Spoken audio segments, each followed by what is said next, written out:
Oke Sobat Ngaret, kita saat ini mau masuk ke sebuah sesi yang cukup spesial, yaitu adalah Pemuda Receh. Nah, di sesi kali ini spesial karena kita kedatangan seorang... Pakai lipstick mau nggak? Gue lagi syuting.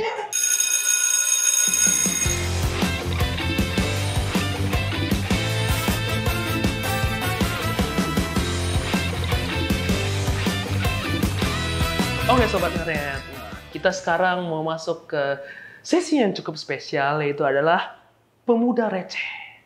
Nah, kenapa spesial? Karena kita kedatangan seorang tamu yang mungkin tidak asing buat Sobat Ngaret. Nah, nanti di sini juga ada Kevin yang akan mungkin saling beradu jokes bersama dengan tamu spesial ini, dan ada hukumannya. Penasaran gimana? Kita lihat videonya. Oke Sobat Ngaret, seperti tadi kata Koko Kenny, kita akan ada sesi games dulu. Gamesnya adalah Pemuda Receh. Jadi teman-teman aku jelasin peraturannya dulu ya. Peraturan main kali ini adalah kita adu jokes. Adu jokes nih. Jadi adu jokesnya kondisinya adalah akan ada yang melemparkan pertanyaan dan akan ada yang menjawab. Tapi kondisinya cuma satu, nggak boleh ketawa gitu. Jadi kalau teman-teman sudah lihat di tangan kita udah ada ini ya. Ya, udah ada ini nih. Ini senjata kita nih. Salah. Nah. Jadi kalau teman-teman penasaran apa nih, ini oh, udah kayak Tan Boy Kun kan. Ini ada lip tint. Jadi, teman-teman, hukumannya nanti bagi yang ketawa adalah ketika dia ketawa sampai menampakkan gigi ya, teman-teman ya. Jadi, kondisinya nggak boleh buka mulut, nggak boleh nampak gigi. Ketika gigi yang udah nampak, maka pihak lainnya akan berhak mencoret muka dari si orang yang ketawa ini satu coretan gitu. Gitu ya teman-teman ya, harusnya segampang itu kok gitu. Ya. Udah siap belum nih Mas Billy nih? Tamu spesial kita, The Pemuda Receh The Origin. Lu jual, gue beli. Kalau mahal gue nggak jadi. Nah, belum. Itu belum jokes itu. Oh, itu belum jokes. Oh, itu belum jokes. Oh, itu belum jokes. Oh iya. Oke. Oke. Gue kira jokes. Gue diam gitu kan ya. Oke. Jadi sesi Pemuda Receh kita mulai teman-teman. Oke. Fight. Setan apa yang bisa jualan? Hah? Setan yang bisa jualan adalah setan pemasakan.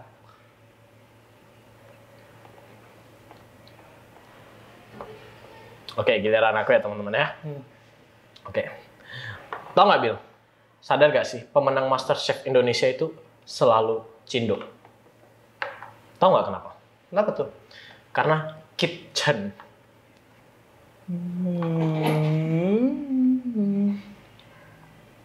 Oke, boleh nih. Masih bertahan nih Mas Billy. Oke. Fight. Lu tahu kenapa proses pembuatan tempe itu lama? Kenapa tuh Mas? Karena bahannya terbuat dari kedelai.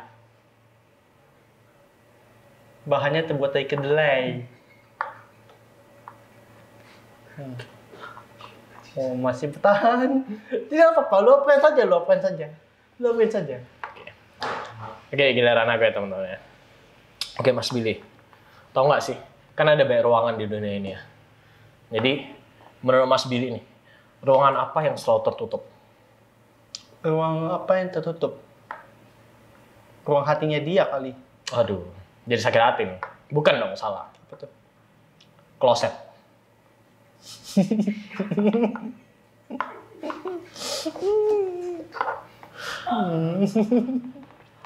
Ini Mas Billy sudah sedang bertahan ya. Ya kloset, soalnya tutup kloset. Oke Mas, boleh Mas. Oke. Lah. Ya udah, terus lanjut. Oke. Pertanyaan selanjutnya. Fight. Bentar, gue lupa. Aduh. A few moments later.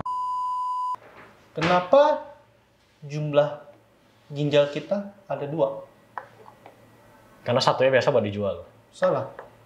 Kalau satu itu ganjil. Lu apain saja nggak apa-apa.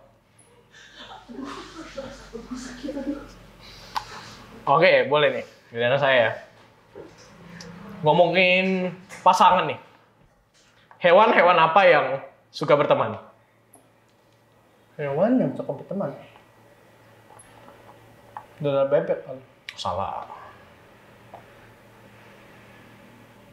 Apa tuh? Ah, masa menyerah nih Mas Dibi? Oh, boleh ditebak lagi nih. Oh, hewan yang suka berteman. Squidward. Salah. Patrick Star. Salah. Mickey Mouse. Salah. Apa tuh? Apa tuh? Hewan yang suka berteman adalah a crab.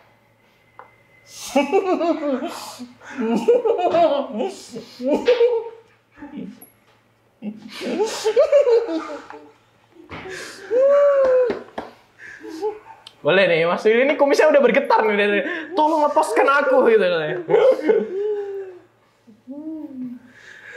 Boleh, silakan ya Mas Willy ya.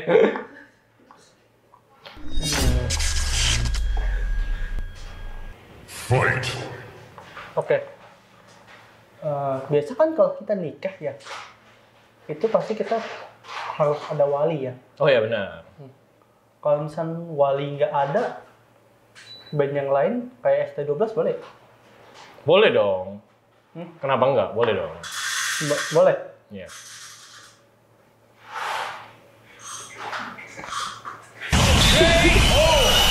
Boleh ya, terekam di kamera nih ya. Mas Willy ketawa nih, menampakkan gigi. Candaannya sendiri padahal nih. Oke, boleh nih Mas Willy nih. Kita hukum dulu nih Mas Willy nih, boleh. Ini Mas Willy boleh pilih nih, mau lepas kacamata atau enggak? Kita satu coretan ya teman-teman. Satu coretan. Satu coretan ya. Satu coretannya dari ini nih. Nah, Apaan lu? coba dari kamera nih.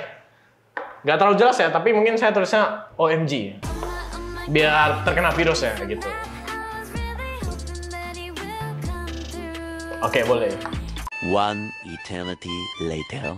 Oke teman-teman, jadi sesinya udah ya. Jadi Udah. tadi saya dan Mas Billy nih udah saling melempar pertanyaan, bahkan ada pernyataan ya. Walaupun ada yang nggak nyambung ya. Ada yang bunuh diri dengan pernyataannya sendiri ya.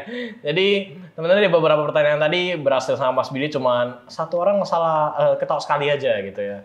Berarti emang kita pemuda receh tapi next level nih. Karena ini pemuda receh the origin. Sedangkan saya sendiri pemuda receh the plagiat ya. Jadi emang konteksnya kita para pemuda receh yang tidak gampang ketawa. Guys. Kita harus kalem nih, keren. Soalnya katanya Mas Billy juga masih jomblo gitu. Jadi perlu biar bisa dapat cewek ya. Oke, ya teman-teman, sekian sesi pemuda receh. Selanjutnya kita akan berbincang lebih lanjut lagi dengan Mas Kenny. Oke Sobat Ngaret, balik lagi nih bersama dengan Kevin. Oh iya. Nah, yang tadi tuh sudah battle jokes bersama dengan tamu spesial kita, Billy, sang pemuda receh, The Origin. The Origin. The Origin, ya, the one and only. Ya. Nah, Sobat Ngaret yang punya jokes-jokes receh kayak tadi, atau mungkin jokes-jokes lainnya, silakan komen di bawah. Ya boleh nih, drop di kolom komentar Komen nih. di bawah. Atau bisa DM ke Instagram kami di jamkaret_id. Betul ya? Betul. Betul. Ya, ada di bawah sini. Silakan di komen, silakan di follow. Jangan lupa untuk DM juga. Oke? Oke, benar banget.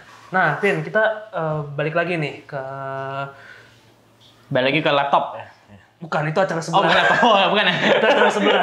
Sebelah. Ya, kita balik lagi ke pembahasan kita yang tadi sebelum kita break ya, sebelum kita break Iya. tentang bucin.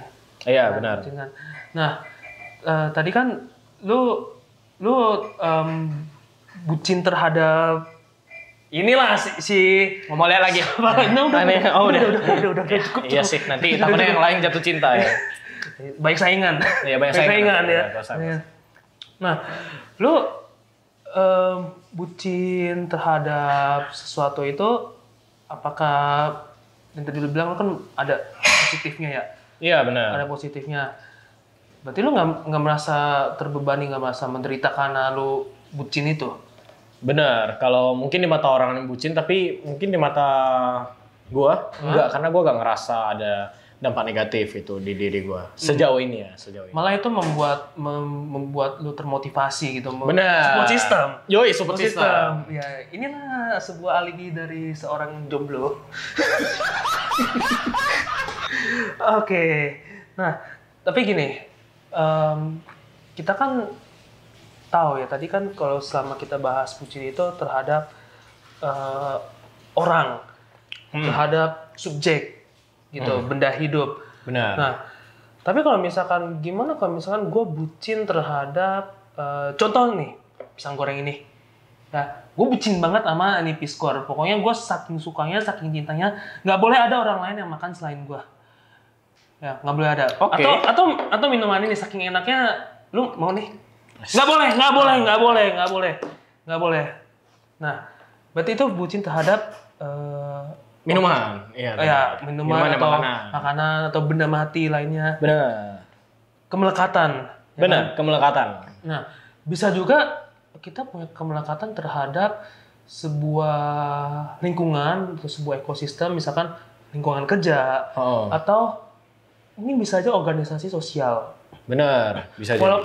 Walaupun ya kita melakukan perbuatan baik di situ. Iya. Ya, tapi yang namanya kita bucin atau melekat itu kan bisa terhadap banyak hal. Iya, termasuk benar. sesuatu yang baik, termasuk melakukan perbuatan baik. Nah, lu ada pengalaman nggak di organisasi sosial gitu yang menurut tuh, wah kayaknya gue bucin di sini nih, kayak gue melekat nih di organisasi ini, ada nggak?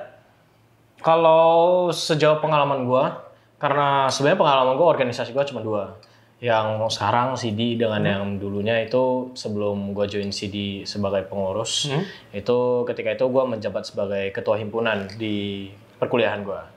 Oke. Nah, bucin atau enggak, sebenarnya menurut gue antara iya dan enggak. Kenapa tuh? Ceritanya sedikit panjang nih. Jadi menurut gue antara iya dan enggak tuh, awalnya gue nggak ngerasa bucin. Karena gue nyaman, membawa dampak positif. Gue berbaur dengan orang-orang baru, gue mendapatkan knowledge yang baru, experience baru, dikasih kesempatan buat jadi panitia event gitu. Yang which is pas itu juga kondisinya semuanya online, corona. Jadi kita mau nggak mau berkomunikasi dengan secara inisiatif. Kita nggak bisa kayak minta, oh lu besok datang ya gitu, ada event nih di lantai berapa misalnya. Nggak bisa, karena kita acaranya online semuanya. Dan ketika pas saat itu, gue lucunya adalah, gue nggak ngerasa gue bucin. Karena gue rela menyamperin orang-orang yang mungkin sedang berkumpul di, kalau pas itu platform yang kita pakai ada Discord ya. Jadi itu platform yang sekarang mungkin cukup umum di anak-anak muda. Kita ngumpul-ngumpulnya di sana. Setelah rapat, kita gak langsung bubar, ada yang stay, ada yang ngobrol-ngobrol, gosip-gosip gitu. Jadi itu menurut gue impact yang bagus sebenarnya bagi gue. Gue tambah teman, gue tambah jaringan sosial, gue tahu pemikiran orang lain gimana, gue tahu gimana cara orang berpikir gitu. Nah tapi, nah ini ceritanya kenapa gue sampai jadi ketua himpunan ini agak lucu. Jadi dulu tuh gue sebenarnya nggak pengen kan jadi ketua himpunan. Jadi awalnya gue sebenarnya pengen jadi aktivis, pengurus gue pengen jadi pengurus. Tapi gue nggak pengen jadi ketua pas itu. Gue nggak pengen dilabelin sebagai ketua. Itu kok tiba-tiba bisa? Nah, itu kok tiba-tiba bisa. Jadi dulu tuh kita kalau mau jadi pengurus ada beberapa tahapan yang harus dilewatin. Dan gue pas itu ada yang ngincar jabatan sebenarnya, tapi bukan sebagai ketua. Gue pengen ngincar jabatan yang mungkin segampang koordinator divisi gitu, manajer sebuah divisi, atau enggak general manager komisi pas itu di bahasanya di organisasi gue. Dan pas itu gue pengennya kayak gitu doang, sebatas itu. Karena menurut gue dengan gue menjabat jabatan itu, gue yakin gue ada waktu luang buat gue sendiri. Gue yakin gue bisa handle perkuliahan gue dengan baik. Tapi di sisi lain, ketika gue ikut itu, nama acaranya adalah bakal calon ketua. Jadi yang pengen dapat jabatan tuh kalau bisa ikut itu. Karena akan lebih gampang dapat jabatan lah, ibaratnya gitu. Kalau nggak jadi ketua pun akan lebih gampang dapat jabatannya. Pas itu dipilihnya top 3. Rulesnya dipilih top 3 dari berapa puluh orang ya? 40-an atau 50-an orang yang ikut. Akan dipilih 3 orang jadi top 3-nya. Dan kita akan ngadain pemilu. Kampanye lah, terus voting lah rame-rame dari mahasiswa fakultas itu gitu. Dari dosen-dosen fakultas itu. Dan akhirnya gue kepilih jadi top 3. Tapi, lucunya gue tahu, gue sadar akan ketika gue ikut bakal calon ini, gue ada risiko sebagai terpilih jadi ketua. Bahkan gue udah sering ngomong ke nyokap gue, ma takutnya ini bener jadi ketua nih, ma takutnya gue gak ada waktu nih kalau misalnya kepilih jadi ketua. Cuma pas itu gue mikirnya, kepedean dong, jadi ketua dong, kepedean. 50-an orang nih, milih 3 gitu loh. Kesempatannya 3/50 kecil banget gitu kan. Tiba-tiba diundang ke dalam grup. Gua kaget, grup apa ini? Gua masuk ya kan. Gue yang terakhir masuk lagi. Gue yang terakhir masuk. Bukan grup MLM ya, bukan. Iya, untungnya bukan MLM ya. Jadi pas itu masuk grup, gue kaget. Tiba-tiba, selamat ya guys, kalian menang tiket lotre gitu. Wah, apaan tiket lotre gitu kan? Gue mikir, kok lotre? Kapan gue beli lotre gitu kan? Anjir, gue dapet lotre rumah, mobil gitu. Enggak ya? Enggak gitu. Oh enggak gitu. Oke. Jadi lotrenya adalah ya top 3 itu. Nah akhirnya kita ngadain pemilu. Tapi rules secara tidak tertulisnya adalah ketika teman-teman dipilih jadi top 3, udah pasti minimal jadi ketua region. Ya. Jadi kampus gue itu adalah kampus yang banyak region-regionnya ya, banyak di daerah-daerahnya. Jadi udah pasti terpilih jadi ketua region gitu. Dan pas itu gue mikirnya, oh sebenarnya gue udah pasrah awalnya. Kayak, wah sumpah kenapa gue yang kepilih gitu kan. Tapi akhirnya gue jalanin aja, gue jalanin. Setelah gue jadi ketua region, yang gue alamin, gue ada menderitanya. Tapi ada enggaknya juga. Menderitanya misalnya gue ketemu, gue harus membuang waktu gue harus berkontribusi kepada himpunan karena gue ketua. Oh iya, betul. Iya, betul. karena gue ketua. Jadi gue ketua, pas itu ketua region tersebut, region A gitu. Jadi gue harus berkontribusi di region A, gue harus nge-lead teman-teman aktivis dan pengurus lainnya. Dan gue akan ikut dalam rapat-rapat yang penting yang melibatkan organisasi kita dengan kampus itu gitu. Jadi ketika pas itu, menurut gue impact negatifnya adalah waktu gue sebagian besar kepake di himpunan. Oke. Karena di himpunan perkuliahan gue, lucunya kita adalah himpunan paling besar di perkuliahan. Jadi banyak banget waktu yang harus gue pakai di himpunan. Akhirnya gue jadi gak bisa ketemu bareng dengan teman-teman gue nggak bisa nge-game gitu, gue nggak bisa enjoy hidup gue sendiri gitu. Tapi gue lebih sebagian besar gue tuang ke sana. Bahkan kadang-kadang gue nggak sempat kontak keluarga, karena kan gue anak rantau gitu kan. Gue bahkan kadang-kadang pun nggak sempat nih kontak orang tua karena ada urusan organisasi gitu. Itu impact negatifnya. Jadi menurut gue itu sisi bucin gue terhadap organisasi gue. Gitu. Berarti nggak jauh beda dari yang lo mau mawar dong, lupa temen, lupa bener gitu ya. Nah, berarti kesamaannya apa nih? Kesamaan antara lu si mawar dengan lu ketika jadi ketua himti yang membuat lu menderita adalah bucin. Lu melakukannya dengan berlebihan. Iya benar. Jadi bucin tuh konteksnya menurut gue adalah berlebihan. Berlebihan mencintai, berlebihan memperhatikan, berlebihan menuang pikiran dan hati kita terhadap sesuatu. Walaupun kita melakukan sebuah itu adalah perbuatan baik kan. Benar. Perbuatan kegiatan sosial yang memang kita dari kita sendiri yang mau tanpa kita diberi imbalan ya kan. Benar. Walaupun kita melakukan itu, tapi ketika melakukan dengan berlebihan itu nggak baik ya berarti. Iya, jadi ada sisi negatifnya gitu. Iya. Dan juga gua nggak tahu apakah di saat lu bucin tuh lu melakukan hal itu secara berlebihan, lu menjadi emosional kah atau menjadi temperamen? Ini nggak apa-apa kan gua ambil. Oh iya. Oh, lu nggak marah kan tadi? Oh, iya. Tadi katanya bisa marah soalnya. Tadi kan contoh. Oh, contoh ya. Kebetulan yang ada di sini tuh Pisang goreng. Tapi ini enak bener. Ya, ini enak guys, sumpah. Ini enak bener. Nah, iya maksudnya apakah lu menjadi emosional atau jadi temperamen gitu? Nah, lucunya emosional ada. Tapi ketika gue udah ngerasakan ada impact negatif nih, gue jadi kan gue ngerasain ada impact negatif, tapi tentunya ada impact positif juga yang gue rasain. Jadi pas itu yang gue rasain adalah gue ketemu banyak orang. Sebagai ketua himpunan, gue nggak cuma ketemu dengan orang-orang yang di dalam himpunan gue, tapi gue ketemu juga dengan orang-orang di luar himpunan gue. Dan di sana gue mulai kayak gimana sih interaksi sosial itu, gimana sih ngadepin orang-orang yang mungkin kita gak suka, gimana kontrol emosi kita. Dan itu positifnya yang gue dapat dari himpunan gue. Sebenarnya ada sisi negatif, ada sisi positifnya. Positifnya, gue jauh lebih bisa kontrol emosi sekarang ketimbang dulu gitu. Tapi bener gak yang membuat lu temperamen emosional waktu itu adalah karena lu melakukan hal itu secara berlebihan? Bener, karena pas itu ada satu event, gue niatannya ngebantu dan pengen kasih perhatian lah ke panitia-panitia event. Akhirnya lucunya gue ngerasa gue emosi karena ada satu orang yang gue gak suka sebenarnya di panitiaan itu, dan dia terlalu berlebihan di mata gue sih salah ya, tapi mungkin di mata dia enggak. Jadi dia nganggap dia orang paling berpengalaman di sana, dan dia jadi menjalar kemana-mana di luar jabatan dia sebenarnya. Dan itu kan menurut gua melangkahi sesuatu gitu ya. Dan itu hal yang salah gitu. Gua udah sempat pengen ngingatin. Gua kan orangnya nggak mungkin dong marah tanpa alasan gitu. Gua sempat pengen ngingatin. Gua bilang kayak misalnya contohnya namanya si Kenny gitu lah ya. Kita main nama lu aja lah ya. Misalnya si Kenny gitu. Gue bilang sama si Kenny, Ken. Ini lucu di barangnya orang sebelah nih. Gue tertawanya agak telat tadi. Ini lu mending makan dulu dah. Oh, ya? Iya, megangin terus itu. Tangan berlebihan. Megangin. Oh ya berlebihan. Tangan Iya. capek. Ntar lu marah lagi. Iya, tapi gue ngeliatin terus nggak enak. Ya kan? Nah, lu ada teman. Gue ada teman, namanya si Kenny gitu. Gue ada bilang sama dia. Gue bilang kayak, Ken, kayaknya lu harusnya nggak boleh kayak gini deh gitu. Gue baik-baik ngomongnya. Gue ngajak. Kapan lu bilang? Oh iya, belum gue bilang. Gue bilang sekarang deh. Ken, lu harusnya nggak boleh. Ken kayak yang gitu. lain. Oh, Ken yang lain. Iya, Ya. yang lain. Jadi, gue bilang ke Ken yang lain ini, gue bilang ke dia, gue dengan konteks gue pengen ngajak diskusi sebenarnya. Sebenarnya lu gak boleh kayak gini tau, gue bilang kayak gitu. Karena itu di luar kekuasaan lu.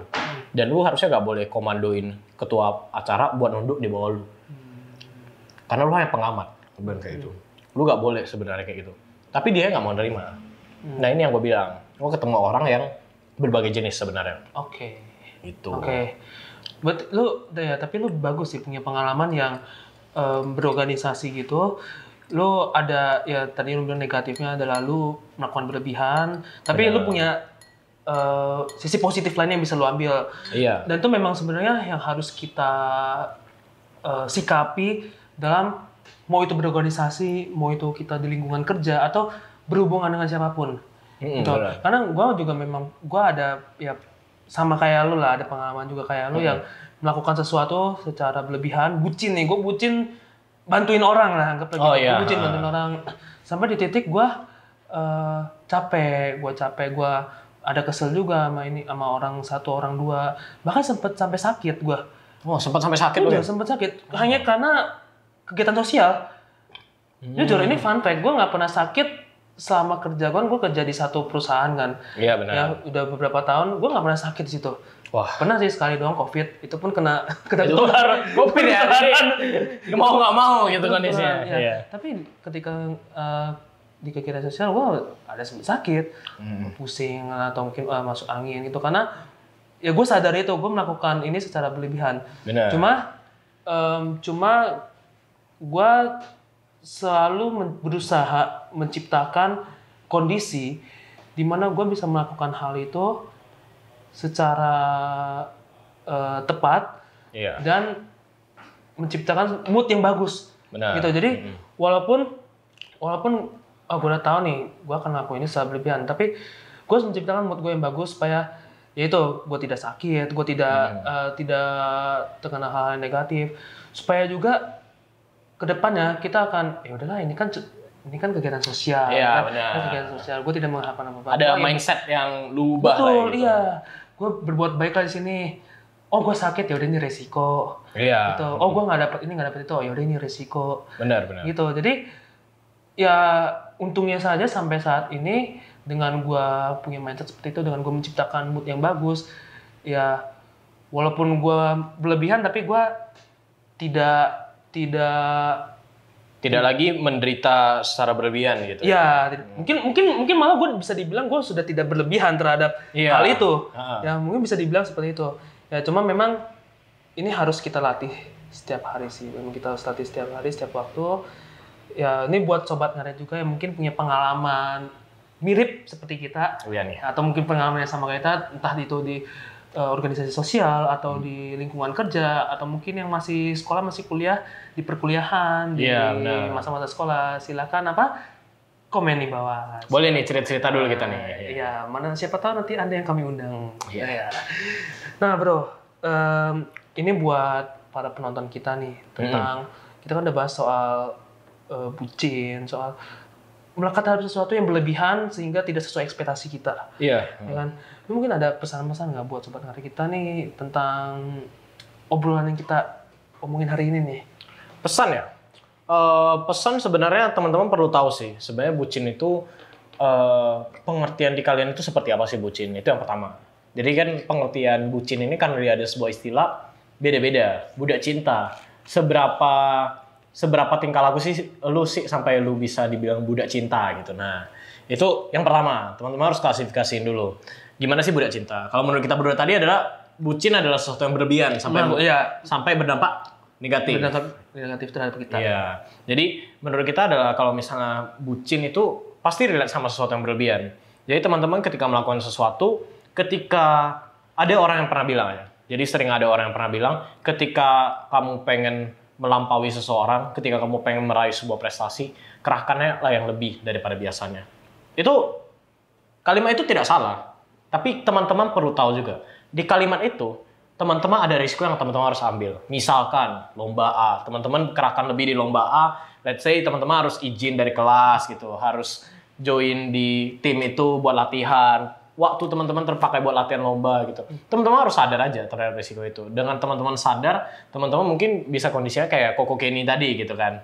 Udah sadar, jadi otomatis kita bisa kontrol gitu. Kita bisa tahu. Pas closing aja lu manggil gua Koko lu. Nah, ini kan Koko tersayang nih. Iya. Tersayang, Koko tersayang penonton.